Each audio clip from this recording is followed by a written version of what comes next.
50% subsidy.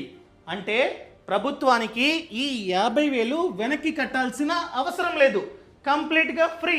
అదేవిధంగా మీరు కనుక 50,000 రూపాయల నుంచి 1,00,000 రూపాయల వరకు లోన్ తీసుకున్నట్లయితే 90% సబ్సిడీ.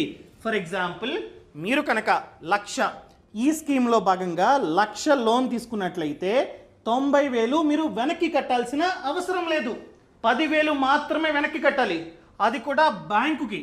సో ఈఎంఐ మనకైతే ఇస్తుంది ఆ 10,000 కట్టడానికి కూడా. అదేవిధంగా మీరు కనుక 1,00,000 నుండి 2,00,000 వరకు లోన్ తీసుకున్నట్లయితే మీకు 80% సబ్సిడీ.